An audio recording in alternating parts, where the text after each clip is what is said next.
Well, good afternoon, everybody. Welcome to the next chapter brought to you by Contractor Academy. I'm Bill Kennard with Grandy and Associates. And I'm Glenn Herman. I'm with Creative Business Services. Hey, Glenn, it's great to have you here again. We are, again, always looking forward to this hour that we have together as we jump in. So as we get started with this session, again, the live streams are going on a couple of different channels. One quick reminder right out of the gate, make sure you go down and hit the like, the subscribe, and notification buttons on there. That way, again, it helps get the word out about this, lets other contractors, other companies just like you benefit from it as well. So certainly we'd appreciate if you would go ahead and do that. So today's topic is contingency planning. Now, wait a minute, we're talking about succession planning in this whole thing. Contingency planning kind of sounds like it's a hard right-hand turn. Sometimes it is. And I think contingency plans, what often happens in the course of my world in business brokerage is we'll have and we've talked about this before, we'll have somebody that has to sell their business. Mm-hmm. The business, either there is an illness, an injury, a change in the market, and they need to sell for whatever reason that might be. But oftentimes a contingency plan would protect them against the need to do that. And anytime we can protect from and extend out the preparation mm-hmm. for a sale, the more value we can potentially create. Okay, and that certainly helps. And the faster you have to unload. The term I think I've heard you use in the past was fire sale. Fire sale, right? yeah. If a buyer smells a fire sale, or there's a loss of passion, or just timing mm-hmm. is so often critical and key. Having that preparation and that plan ahead of time mm-hmm. across the board, whether it's your succession plan or your business plan, sure. your activity plan, it's so important to have that, and contingency plans protect all. Is a part of that, isn't it? Mm-hmm. Sure. So a couple of real quick housekeeping items as we get started. We're going through. We've got a large group that was tuning in today. If you've got any questions, if you're on the Zoom feed, that you actually subscribe that way, by all means. We've got through the webinar here, there's the chat box. There's also the Q&A session. Chat box is if you're having technical issues, things like that. The Q&A side, right? If you got any questions for either Glenn and I as we're going through this, use the Q&A tab. Go in there, go ahead and type in your questions. We've got the Q&A board in front of us, so we can see when those pop in, and we'll be able to answer those in real time as we go through our time here today. Now, as we kind of get started here, when we start digging into this idea of the contingency plan, I thought it'd be helpful to go back in this entire series. We've actually been walking through a series of steps, of action steps, things that you need to do, you need to be taking advantage of, or at least planning for as you move forward. Now, really, if we look at these action steps, the contingency plan, if we look at that, probably falls in, I'm thinking that, really in number 8, right? I mean, there's not really an action step for a contingency plan, but when you look at action step 8, sustainability is your business. Now we're talking financial model, right? Sustainable for your exit and the health of the business, but really is the business model in general, right? Because Absolutely. that contingency plan would fit into that piece of the puzzle. That's, wouldn't you agree? I would agree. And I think step 8, that the sustainability aspect, of course, all those items you might do you might do step 7 in part earlier. Right. You might always be working on your sustainability, obviously, mm-hmm. with everything that you do in developing your plan. But that's a pretty good position for it to be in. I think. Yep. I think action number 8 would be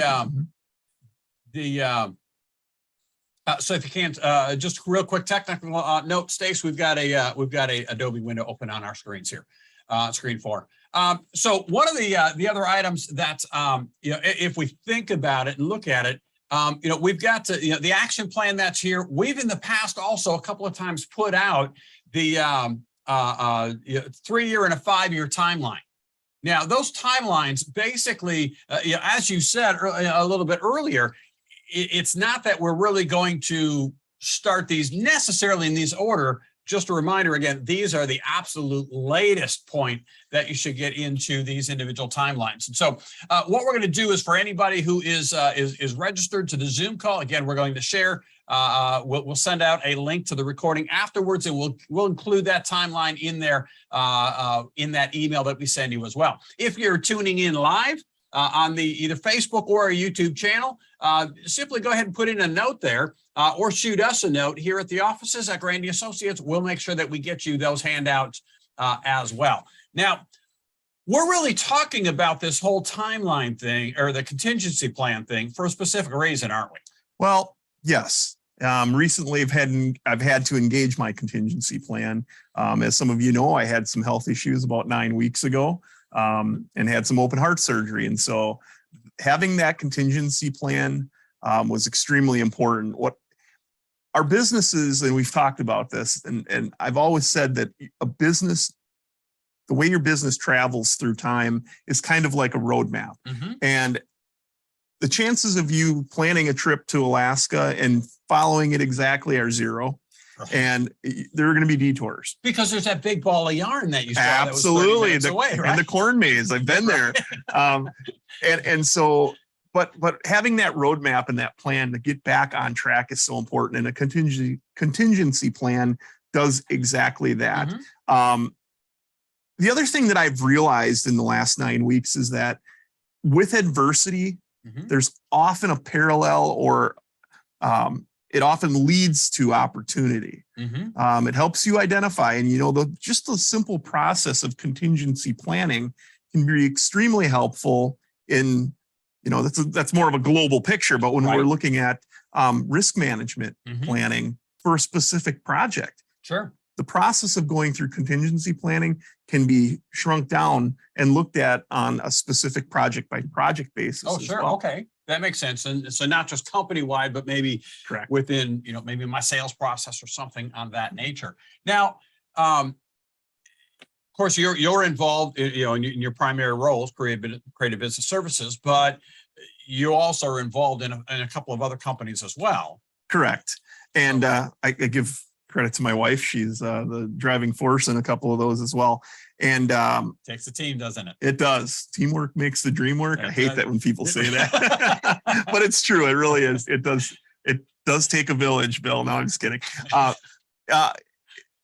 And having contingency plans allowed for a couple of things. It allowed for a flow and more importantly, customer confidence and client confidence that was created. I had several assignments and deals going with creative business services.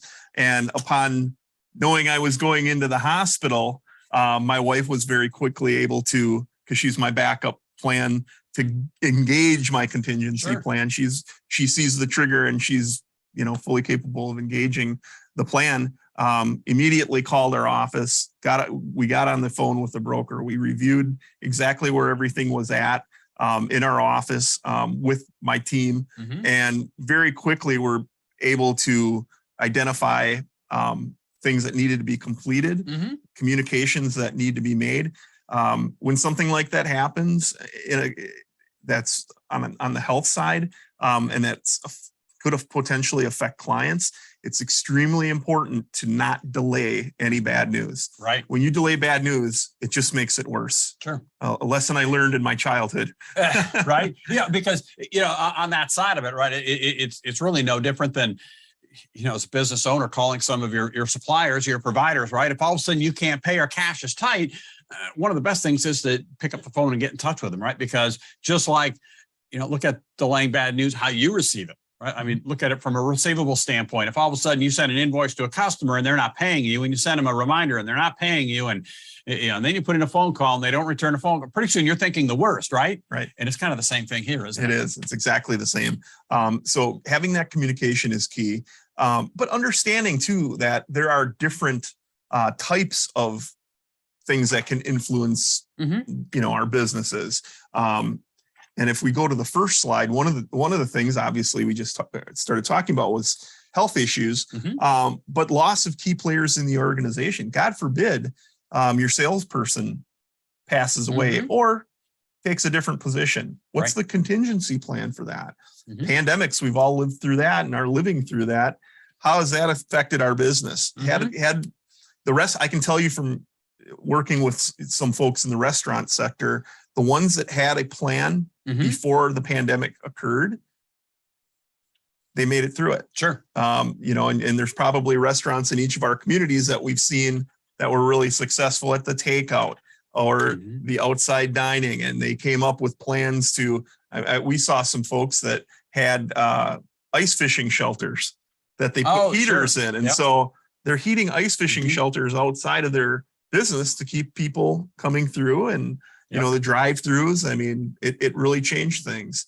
I mean, one place here had the little see-through igloos, quite frankly, that they had outside, so you could bring your individual little group, you know, and it worked for them. And the importance for having planned for that, Mhm. it's a velocity of change. Mhm. If you have something like that happen, it's happening typically to everybody. Mhm. And what happens? Everybody's trying to scramble. Yeah. So if you're planning ahead and it happens, now you are the first in line for supplies. Mhm. You know, in the case of the restaurant industry, takeout. Yeah. What's your plan for takeout? The boxes and all Takeout the ware or whatever you packaging, call it. right? Sure. You know, and having that contingency plan puts you ahead of the curve. Sure. Maybe you said this is a real risk, and now post pandemic, I think people are looking at, well, we have to have a certain amount of these items in stock All the time. in case something happens. Sure. So, You know, and I'll look at that one here, right? That pandemic piece of it. You know, so our response, of course, as a company here at Grandy, we made a living by getting on airplanes and getting together with groups of people, right? So when that shut off, it was a hard stop immediately, right? Now, fortunately, because of a little bit of luck or a lot of luck and a little bit of foresight, we'd already been planning this studio, right? And it was already in place. We were already using it. So it was relatively easy to, okay, let's just change direction and lo and behold, today still we do quite a bit out of the studios on a regular basis. So yeah, that one certainly opened up a place for seeing some opportunities kick in. and again, that's another situation where there's a parallel or a leading to from adversity Mhm. to opportunity, Mhm. because now your reach is greater. Mhm. Your ability to be you're more efficient, certainly. Right. And so there's some real added advantages Mhm. there because you did that planning ahead of time. Right. Yep. So let's look at some of the other influencers that we've got on the list here. You know, the next one, natural disasters. You know, that's one that we don't, you know, we look at that one. I think people look at that and go, okay, you know, tornado hit or whatever. What about a fire? What about a flood? What about a flood? I mean, there's any number of different things. My family went. My mother-in-law winters in Florida, and Mhm. I have my wife's family. Her sister lives in Florida, and the hurricanes. Mm. I mean, again, adversity, Right. and opportunity. If you're a Mhm. roofing contractor after a hurricane, Mhm. probably staying pretty busy. So. Oh, no question. Yeah. So I think that one also kind of highlights that area where you said a minute ago, the opportunity to take this contingency from a global plan down to a much smaller level, right? I mean, because that contingency plan could, you know, an example of that might be a hack or a virus in your computer servers. Sure. Right? What do you do at that point? It could be an illness running through your company. Absolutely. And it could be very small scale. Yeah, absolutely. It could be. Well, in fact, that's an interesting one because I'm supposed to have a team of painters at my house today, right? And yesterday got the call from the owner going, we got to push back. My entire team, every man on the team is out sick. Mm-hmm. And so he goes, we don't think it's COVID, but we don't want to take the chance. So we'll just wait for a week, right? But that's another one of those cases, right? It's going to impact business in a big way.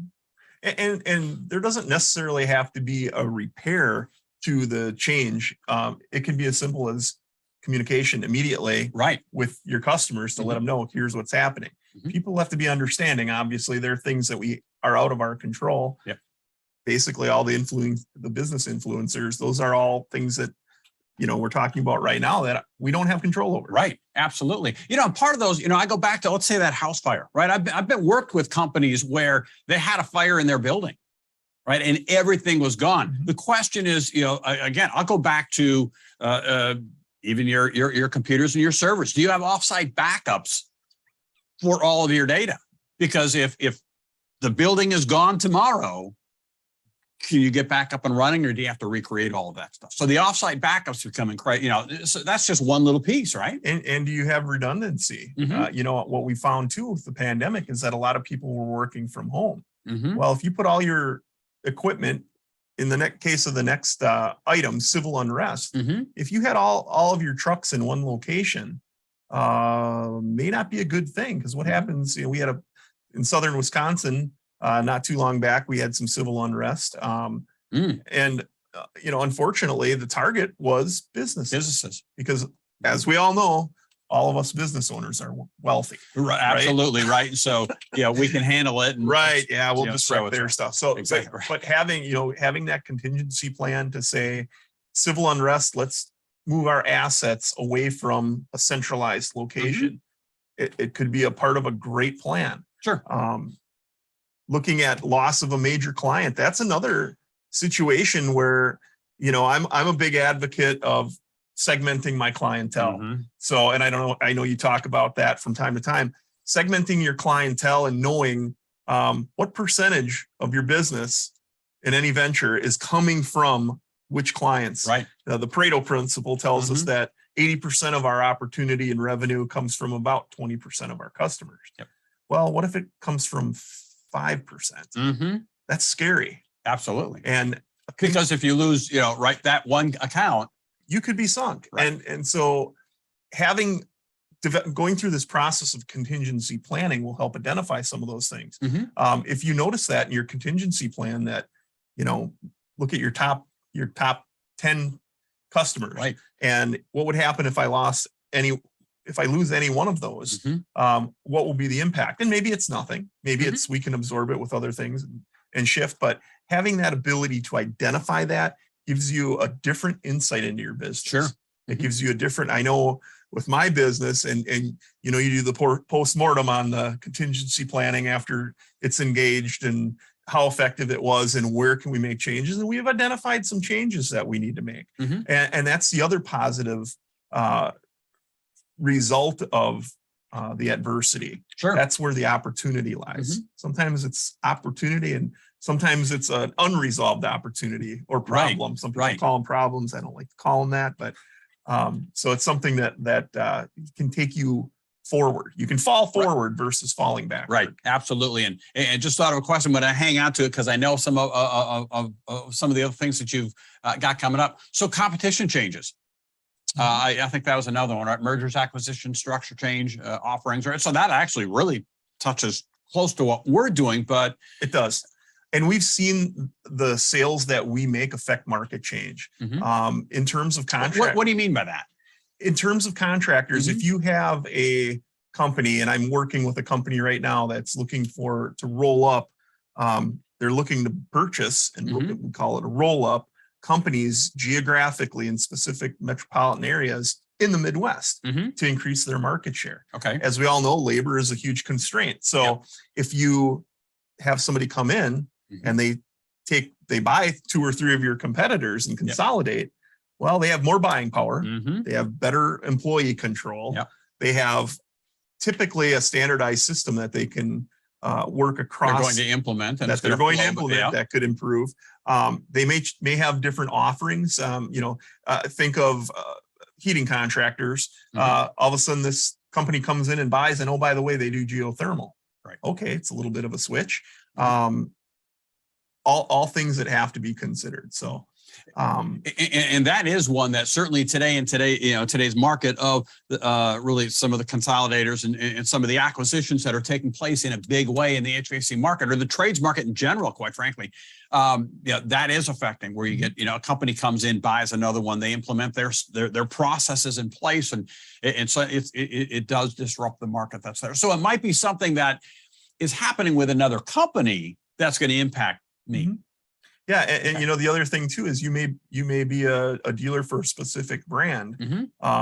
But maybe they are too for the same brand in a different location. And now that they're taking over, now they're infringing. Now, certainly we hope we'd be protected by the distributor in that regard, but I've seen it happen. Right. I ran an HVAC company and I saw the train, you know, we were a train dealer at the time, and we saw the train dealer that was out of our market purchase somebody in another market. Yep. You know, they were a carrier dealer, purchased a train company, and now they're in our back door, not just with the carrier, but with the train too. Yep. And so it can happen. Sure. It's something to consider. And certainly I've been in there in previous roles as well. So, you know, somebody else coming into the market, totally messing it up a little bit.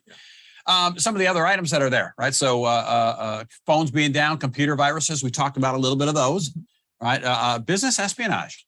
Business espionage, that's one I threw in there because I like the word espionage mainly, but it can happen. And I've been in situations where, you know, I have some involvement in the machine learning and AI space with a business that I'm working on, and my wife and I are working on. And in that particular area, that's a huge concern. Sure. Because anytime you have a talent-driven model where your success is predicated on the talent of the people that you have, which with contractors, we see that. Oh, absolutely. Whenever you have a situation like that, you need to make sure that you're protecting your brand and you're protecting your intellectual capital. It can be as simple as how you put out testimonials. Sure. It could be process and really individually branding your business from a marketing perspective, creating a situation in your company where nobody else can say they're doing what you do. I always say, as a recovering marketing guy, I always say, if I can take your logo and put it on my copy and it's believable, it's bad marketing. Yep. No question. And that's, again, when you're saying brand, right? We're talking about the brand of the company itself, right? Not has nothing to do really with the product that you're selling. Correct. Right. You have a brand. The question is it a good brand or a bad brand? But you have a brand, right? And how does that fit in? You're right. Absolutely. That's going to, you know, and I look back. So we've got an example here in town that just hit the news earlier this week, where somebody, an employee of the company, had purchased somewhere in the range over a year and a half. It was like $30,000 worth of merchandise from Amazon, and over the course of a year and a half, and had it delivered to her house. Using the company credit card. Sure. Right. So, I mean, that embezzlement and business espionage, it's they're more difficult to identify after the fact. Right. By the time you realize it, if you don't have a plan in place to catch it, by the time you realize it, you could be out. I have a friend who's a contractor. He does hydro excavation. He had somebody that was buying like large equipment, like we're talking 60-ton equipment, and using his credit line, unbeknownst to him, until about 30 days after the fact. And fortunately, he was able to go back and find a paper trail, and because he did have enough of a contingency plan in place to protect himself. But there have to be checks and balances in place before that happens. So that monthly financial review that we've talked about, certainly on the business side of it, I mean, if you're looking at your numbers every single month, then the odds are that you're going to see something is looking out of line a little sooner rather than you could ask my wife. Does she look at how much money I'm spending? Absolutely. So, you know, if I'm making too many trips to the bait and tackle store, or you know, she's going to notice that because she has a method that she checks and she looks at the numbers. We budget every month, so we know where it should be, and when it's not, that's a red flag. Yep. One too many trips, Glenn. All right, so. You know, now, again, I just want to come back to the same question. We're talking about all of these items, and how does this again fit into the process of succession planning? It's I think at the root, it really is a planning process, and having planning your business, planning your work, and then working your plan is critical. If you don't have a plan, it's very difficult to flex because now you're firefighting. Right. And firefighting is difficult. It usually takes longer to rebuild after a firefight, as you know. And when you have a specific plan in place, you can make improvements to that plan before it's actually engaged. Just like with our businesses, when we're looking at our finances, if we identify, if we plan our work and we look at our financials every month, we can identify opportunities there. If we have a valuation and we look at that recast, we recast the financials and look at that valuation with some regularity every 3 to 5 years, we're going to have a good barometer for if we're healthy, if there are areas for improvement. And we can go through and look at training, marketing, sales techniques, auditing. How do we audit? How do we set up? How do we buy?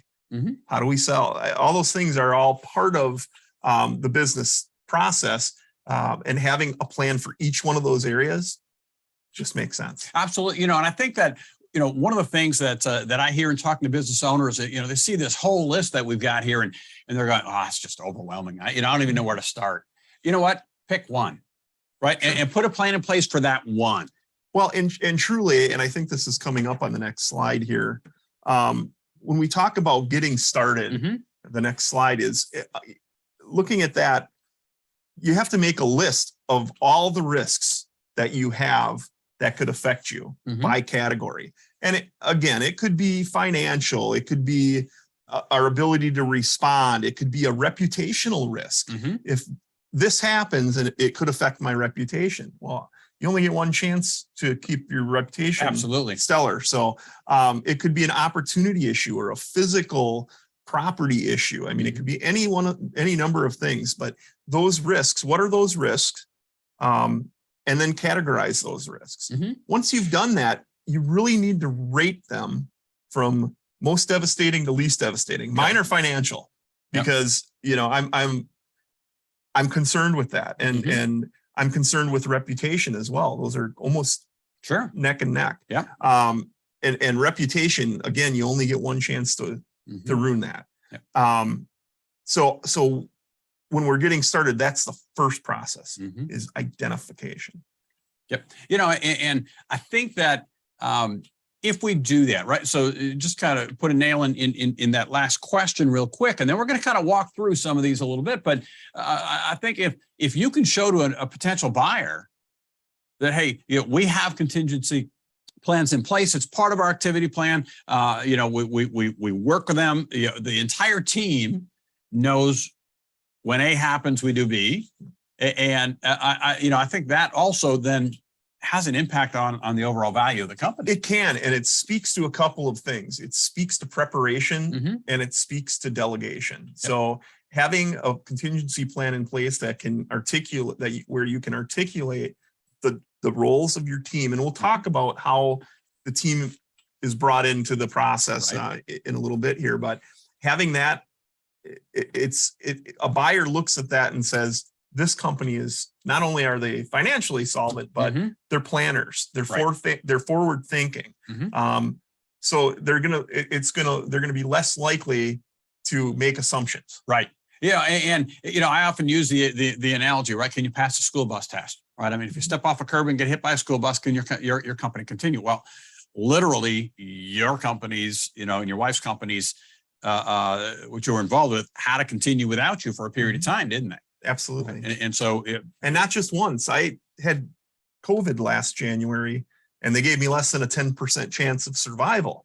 So that was a little bit longer process because I was really incapacitated from that. So I had several months where I was in a position where I couldn't do very much at all. And so having those plans in place then made me think, oh, how can I make this planning better?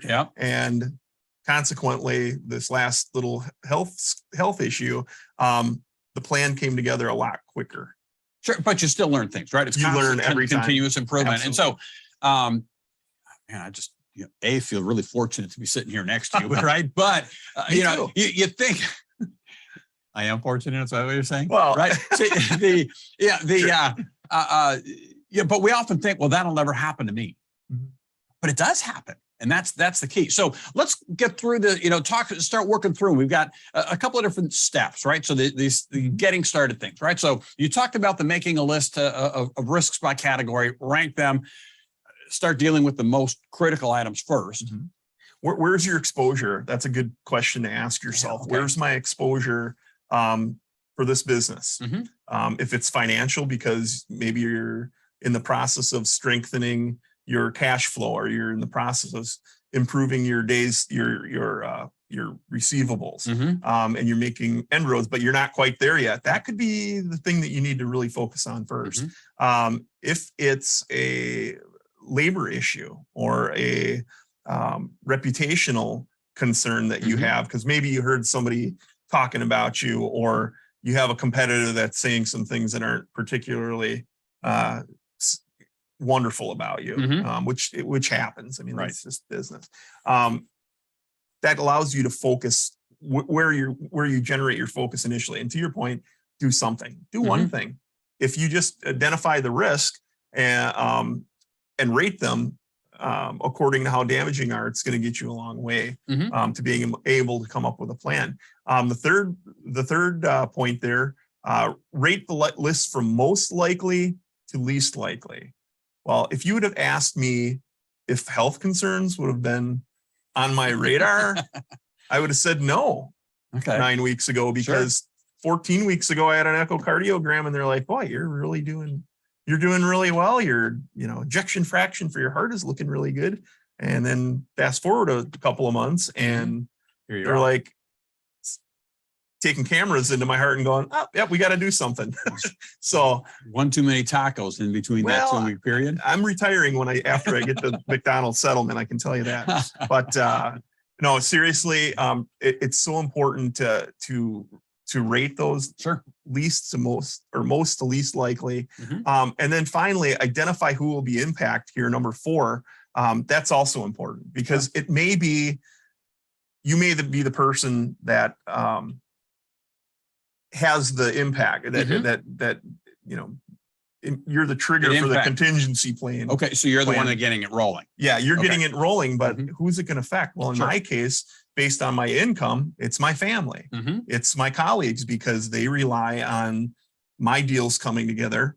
And if in another business I have a role, who's going to do that role? Right. Is it and if it doesn't get done, what's the effect of that? You have to take it down. Because some things you can just let go for a little while. Absolutely. Right. And deal with the critical items. And the better condition your company is to dealing with risk, the longer you can get away. And that's the other thing too, is this contingency planning that we've been doing over the last couple of years, few years, quite honestly,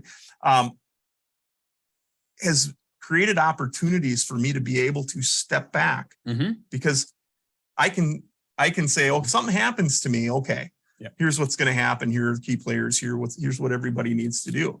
But I also can say, I'm going to test this now. I'm going to take off for a couple of weeks and see what happens when I'm gone. How is this going to be? How's this going to affect the people my absence affect the people that are there? And the better structured your business is, the better opportunity you have to be able to step back. And when you step back, it allows you to work on your business instead of in your business. Yep, absolutely. No question. So, that kind of, gets us started here, right? Let's get into the meat of really that contingency plan and putting it together, creating the plan. So you've got several different steps here that you kind of outlined in terms of what goes into creating that plan. So the first one, what events would trigger the plan? What would trigger the plan, and how do we know it's been triggered? In the event of civil unrest, you're probably going to see it on the news. Right. In the event of something financial, you may not see it immediately. It might take a week or two. So identifying what events could trigger before it even is a possibility of happening allows you to say, okay, well, how do I what should I be watching to see if something Mhm. is going to be happening to our business? So, and let me just throw one of those in, right? So I know, for example, in our business, we've got our QuickBooks and our accounts tied to our bank accounts. And so every day we download transactions from the bank. Right? So if all of a sudden there's a transaction showing up that, okay, where did this come from? We're again, at worst case, less than 24 hours into it. We'll hopefully find it a little bit quicker. Now, there may not be a whole lot that we can do to stop that one, but at least we can stop future attacks or future issues, right? So if somebody hacked a card or something like that, we can shut that one down pretty quickly, that kind of thing. That would be an example of the trigger at that point and making it happen a little bit sooner. Okay. So defining what the trigger is, what would actually trigger the event. All right. Any more on that one? Not really. Okay. I think we've covered that. The next point would be what immediate steps would be taken as soon as possible after that trigger. So what would we look at? What would our reaction be? Because there's always every action has a reaction, correct? Yep. Simple physics. So we have to do that in our businesses too. In the event that, let's say you had a financial situation, what's going to happen there? What actions would be, what actions would need to be taken? Well, you'd have to identify it first. So is there somebody in place that identifies that on a daily basis? If small businesses, it's usually the business owner. But what steps need to be taken? Well, maybe we call the bank and shut things off for a 12-hour period to really be able to dig in. If in the case of a health issue, maybe and I often think in most of the situations that we plan for, it's disseminating information, communicating. Right. Let the team know what's going on immediately. Something happens to me, the first thing that happens, well, if I get hit by a bus, there's going to be an emergency contact in my phone number. It's as simple as that. But there's going to be somebody that's called immediately. And then from there, the plan is let the rest of the team know what's going on and have when I was in the military, we called it a 5-point contingency plan. Who's going, how long I'll be gone, when I'll be back, what to do if something happens, and anything else that I think is important for you to know. Sure. So okay. And when we're talking about our contingency planning for our business, we have to be likewise considerate of those things. And I think that one of the things that's so important as a business owners, we thought, well, okay, I'm dealing with it. We're taking care of it. But the rest of your team knows that something is going on. And, again, if we don't fill in the blanks for them, they'll fill them in for themselves. Absolutely. Right. And their ideas, the way they fill in the blank, are usually filled with fear and panic and things like that. Right. It's always the worst case scenario that they fill in. And if who will be informed and how, if we go back to the slide here, who's in charge in your absence? Yep. That's so important for people to know who they can contact because your contingency plan is fantastic. Let's say you've got it dialed in. You think you got it dialed in, but if it affects other people, that's why it's so critical to identify what the impact will be.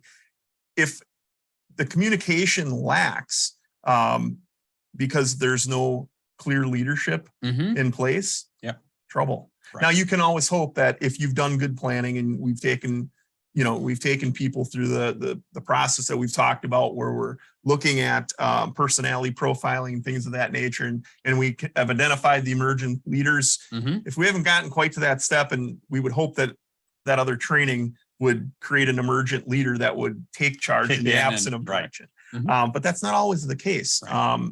Sometimes you run into situations where people can stand there and go, oh, now what? Right. And that's scary. Yeah, absolutely. Absolutely. And we have to be thinking about those because, again, that just builds more fear. And if there's fear, then, people start to flee. Absolutely. All right.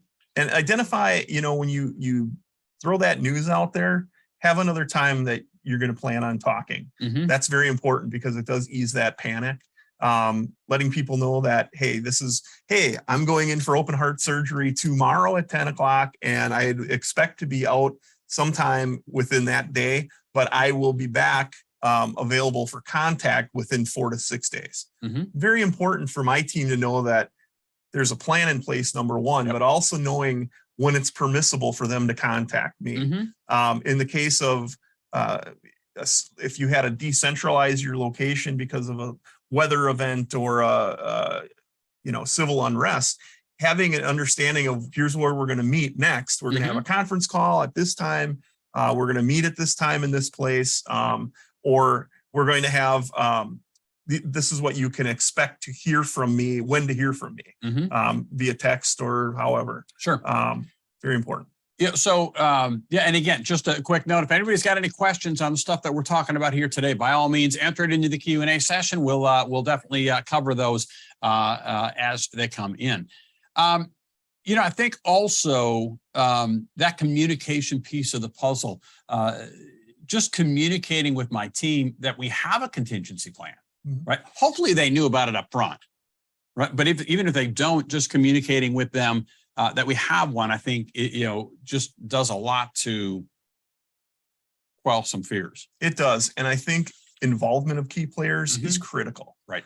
Certainly letting the entire team know that we have a plan if something happens. When things like civil unrest happen, that's going to trigger the familiar in people. We have that little part I've talked about, the reticular activator, it filters the familiar. If somebody sees something about an increase in exposures to a virus like we've had, they're going to bring that with them to work. But what a great way to quell some fears by saying we have a plan. Now, the key players have to be instrumental not only in knowing what the plan is, but they have to be part of the design of the plan. Sure. Since it affects them. Right. I mean, tell your salesperson how to sell sometime and see how happy he is. Make some big changes without their input. It's very difficult to make that work. No question. And so having that thought process is key. And what to do to prepare for other contingencies will be something that is developed through that interaction with the team. The key responsibilities for each player, that's something that you can top down talk about. Here's what I need you to do. Here's what I need you to do. And then do we have consensus and agreement? Because if you don't have buy-in, and we'll talk about that in a bit, if you don't have buy-in, it's difficult to make a contingency plan work as well. Because at that point, everybody wants to do their own thing. Right. They become protective of their area. Sure. And that doesn't work. Yep. Okay. So let's see, key responsibilities for each player. You kind of hit that one, right? I need you to do this, you to do this. Identify the expected timeline for resolution and the duration and set the next meeting. So kind of when is that next communication piece of the puzzle? So all of that goes into creating the plan and some of those elements. Anything else there?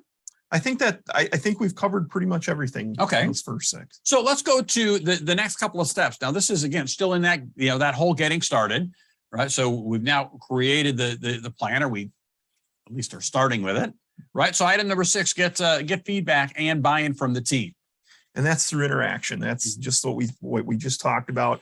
Having people have a voice in any planning that affects them is important. Sure. Not to say that they get to make the decisions, but taking the input and agreeing or disagreeing and sharing as a leader, sharing why you need to do it this way or that way, after getting input from the team, and then letting them know that, if they have a valid concern in one particular area, that can be addressed as we move forward with the planning. Sure.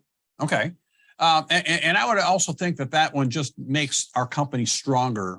If everybody knows, okay, they got buy-in, they know, because if this is what we're supposed to do in a crisis, then in a lot of cases, does that apply to day to day? And it very well may, right? Good. Okay. So make changes to the plan. There is no such thing as a perfect plan. Every plan, again, it's a roadmap. So it's going to flex a little bit, but it gives you an opportunity to come back to your path. Sure. So making changes to the plan, you might identify some unresolved opportunities after you engage it the first time, or when you test it. And we'll talk about the importance of testing the contingency plan.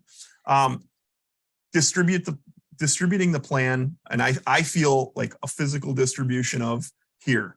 have a book, have Mhm. an outline, make it as easy as you can. There's a reason why we have material safety data sheets, Right? Yeah. because yeah, we think we know what's in that, but let's go somewhere and say, here's what's in that poison control. This guy just ate this or just went in his eyes. What do we do? If you Right. have that prepared, you've got a plan for that. Sure. Likewise, if you have any type of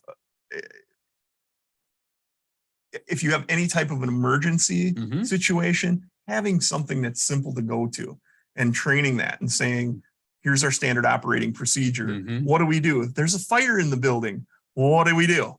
Oh, maybe on the way out, we click the main breaker. Maybe we call the fire department. Maybe we, Yep. and we gather in one place so we know who's in. Right. Maybe if we're a big enough company, as people come into our door, we write their name down. We've Mhm. seen the visitor logs at large companies Yeah. that we've worked in. Right. So when you see that visitor log, it's not because they want to put you on a marketing list. Mhm. It's because they want to know who's in their building at any given time. Right. And that if there's a natural disaster or a fire or some issue, they have a way to identify who is in the building. So it's interesting. I was actually in a large manufacturer's building at one point, and again, same thing. You sign in Mhm. when you get there, what time you arrived, and while we were there was a fire drill. Hmm. And so again, testing the contingency plan. Mhm. One of the things that the person that I was seeing, right, or needed to do, and I happened at that moment not to be with the person that I was meeting with, right? But I mean, when the alarms go off, okay, you're coming with me. Let's go. Yep. Right. And we're in the hall. And one of the things that they had to do is make a call and report in that this visitor is with me. He's accounted for. That was a part of the plan that they had to follow. And Right. and what a great plan. But what happens if you're in that, kind of to speak about, making changes to the plan? What if you weren't in a specific area, or let's say that they didn't tell you in advance where you should go in the event Right. of a fire or tornado? Mhm. If you have, and I'm not saying we tell this to everybody every second they come in the door, but if we have inclement weather and we're in a tornado watch situation and we know there's, somebody might get separated from Sure. their host, maybe it's a good idea to say, the weather looks kind of sketchy out there. Our tornado shelters listed on the wall right there, and they go and look at it. Yeah, and in this particular case, it wasn't, that they ever notified me. It was just when it happened, a supervisor, a key person said, "You're a visitor. You need to stick with me." Right. And that was part of their role. Is anybody who's not an employee of the company, they took responsibility for and then reported back. Right. So that was Good that planning. was absolutely right. So that's a part of that. Okay. And that's really getting into number 9, right? Testing that contingency plan with the most severe and highest likelihood of it happening. Start with that. Start with the most severe and highest likelihood. And it doesn't have to be a physical drill like a fire drill. Those are mandated by the state oftentimes, but have a talk through. Sit around a room with the key players and say, here's the event. What are we going to do? What do we do? And see how they respond.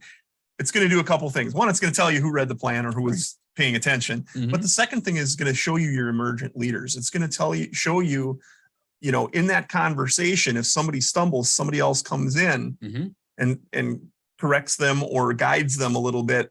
That's your emergent leader. That's the person that that you'll be able to lean on. And maybe in the planning changes, maybe that person gets a little more responsibility. Sure. Absolutely. And it's important to do that.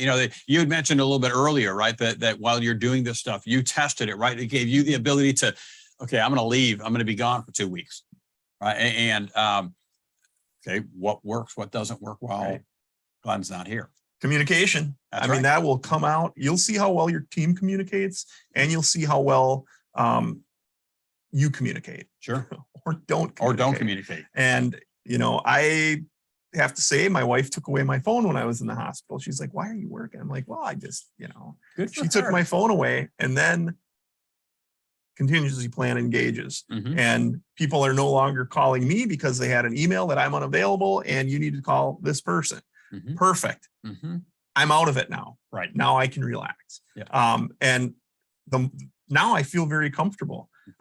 used to be very nervous about taking 2, 3, 4 week vacations. Not that I do that, but I know if I really want, if an opportunity came up, and I'm working with a company now that has a lot of European reach.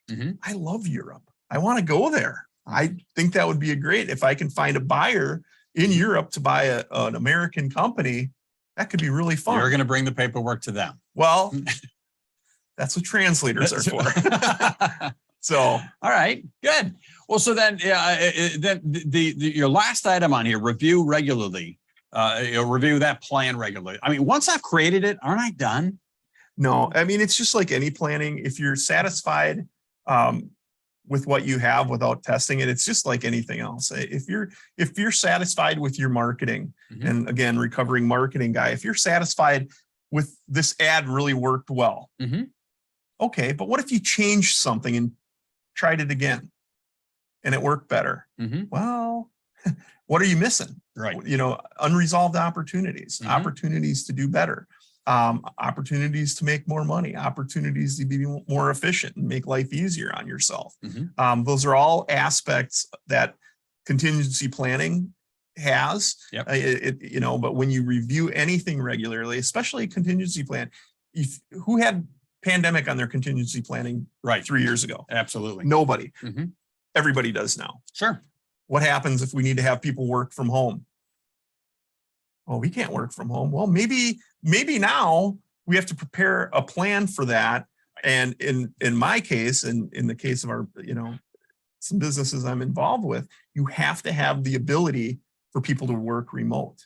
So you have to have Zoom or Teams meetings or Google Meet. You have to have all those things in place. People have to have technology to be able to do it. They have to have internet connectivity. Imagine that. So a smartphone that can turn into a hotspot may be important. And maybe that adds extra costs. So we have to make that consideration too. And that's why we regularly review, so we can identify costs in advance that we can budget for as well. Good. So, see, we got a question in here, and give me your opinion on this one, right? So it's, I got an employee, you put the plan together, got an employee who doesn't feel that we need it or doesn't want to engage with it. How do we deal with that? Well, it's really, contingency planning is non-negotiable. If you have somebody that doesn't want to deal with it, I would suggest that you need to get some personality profiling on that person, because maybe it's a communication issue between them and you, or you and them. It could be that person maybe isn't the right person in the role that they need to be in. And we've seen that. And I'm a big develop people. I like to develop people instead of making drastic changes, because I find that in my experience and history, I've probably been a little bit heavy-handed in my tolerance for putting up with what I think is, not appropriate situation, behaviors. That's a difficult one, but it's definitely, in most cases, anytime there's interpersonal conflict like that, it's almost always a communication issue in my experience. And sometimes it's the communicator, not the communicatee. Sometimes it's just it might be me. It could be, but sometimes it's also just the situation. We want to do contingency planning for a pandemic. Well, what if that person's mom or dad passed away from it? That's going to be pretty hard for them to confront and deal with.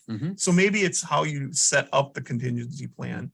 Maybe it's in identifying risks, and maybe you don't say pandemic. Maybe you say,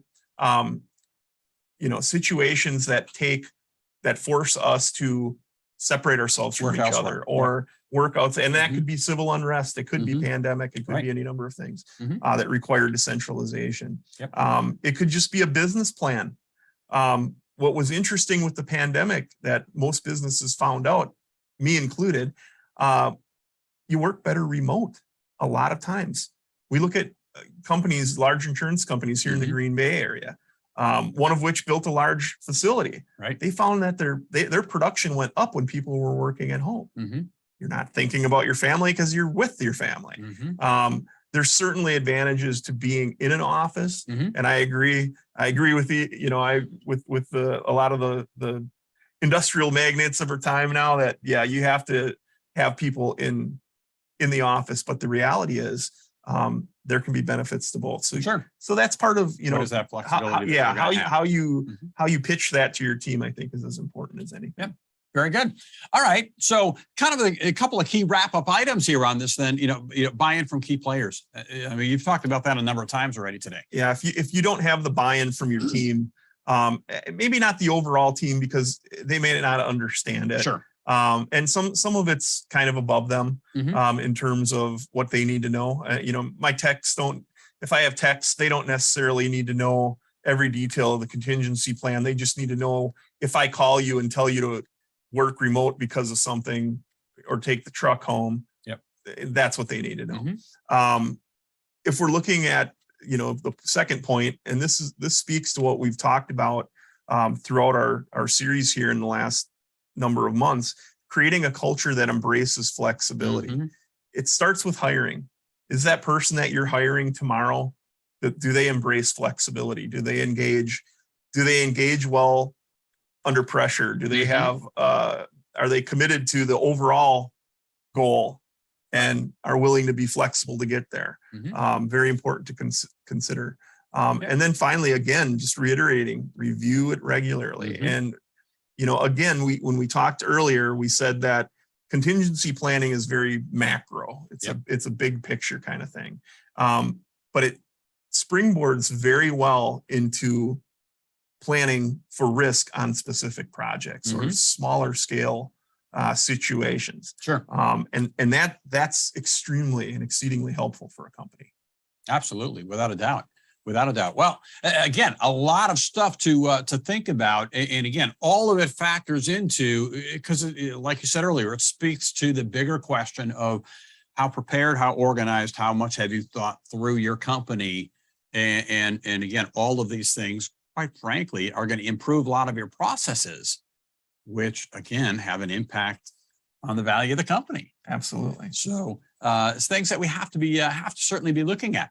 Well, again, it is a whole bunch of stuff that we talked about. Now, one of the things that we are going to do is many of these items that we've gone through and we've covered here, we've put them in a handout for you.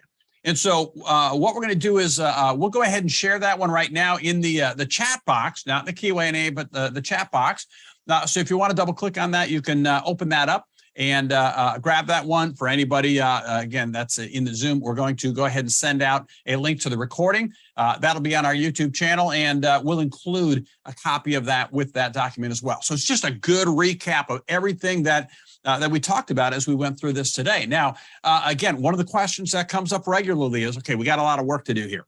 How can we plan this stuff? How do we work through it? Well, again, Contractor Academy is a great tool to help you get business training for yourself, for your team, and it can be for as little as $29 a month. There's a lot of different topics that cover various business side aspects of your company, business, marketing, pricing, cash flow planning.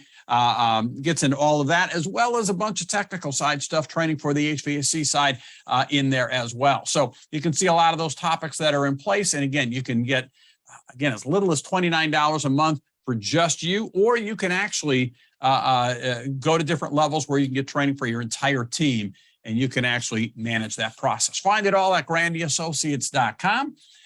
And our next session, this is actually today's session, we'll be sending out an email for the next one that'll be coming up in September as we move forward from there. And, gosh, again, a lot of stuff that we covered in an hour, isn't it? I'm surprised we were able to fill an hour, but I say that every time. We say that every time we meet, right? But there's always good information that's here that we have as we pull out of it. Now, a couple of different things in here. If you've got any questions for either one of us, certainly for Glenn on the side of the actual transitions, the valuations, the selling, buying, any of that stuff, you can certainly be reached. Your contact information there. Best to reach me right at 262-719-2270. That's my cell. I don't give it to everybody, so you're in a special group there. And you can text me, call me, or you can send me an email that you can see right there. gherman@cbs-global.com. Very good. And any questions, certainly on the business planning side, the Contractor Academy piece of the puzzle, feel free to reach out to us here at Grandy & Associates. We've got a phone number and email address there. Also, grandyassociates.com. So with that, kind of brings us to the end of our session here today.